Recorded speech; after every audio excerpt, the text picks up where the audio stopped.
It wasn't the economy, but national security that had the focus of President-elect Barack Obama today. Obama has appointed the team that's challenged with keeping America safe. And it includes Defense Secretary Robert Gates, who will stay on the job. Obama has nominated Eric Holder for Attorney General and Arizona Governor Janet Napolitano as the Homeland Security Secretary. Jim Jones will serve as the National Security Advisor and Susan Rice as the UN Ambassador. And former rival Hillary Clinton will serve as Obama's Secretary of State. Well, Mr. President-elect, I am proud to join you on what will be a difficult and exciting adventure in this new century. I am confident that this team is what we need to make a new beginning for American national security. At least one political pundit is predicting a short honeymoon for Barack Obama and his security team. However, 9 News anchor Ward Lucas explains that DU professor Shaul Gabbay is impressed with the president-elect's decisions so far. The challenges that we have. Dr. Shaul Gabbay is a well-known commentator on world affairs.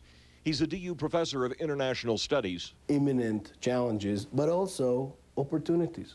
And that's how Dr. Gabbay perceives each of the world crises facing us, from the economy to nuclear tensions, to what he sees as the biggest threat of all, that of world terrorism. He noted last week's terrorist attacks in India, and he said that every country is impacted by that kind of tragedy, just as every country is impacted by the economy. And he said the world is watching as President-elect Obama names his cabinet members. The president is not going to have a very long period of honeymoon, not in terms of the criticism or support that he's going to gain from us, from the population, but because the challenges are real and are imminent. We need to deal with the situation of terrorism as we have faced over the last few days immediately. Dr. Gabbay says he's impressed that Defense Secretary Robert Gates will keep the same job he held under President Bush. And he says Hillary Clinton has a lot of respect among world leaders, so she's a good choice as Secretary of State.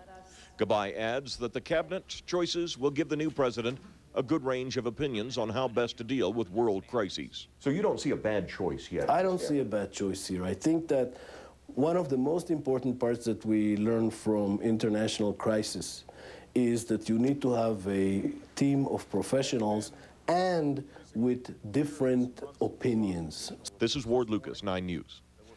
Dr. Gabbay said if the president has a cabinet that's trusted by world leaders, then it'll be easier to address the world's major problems.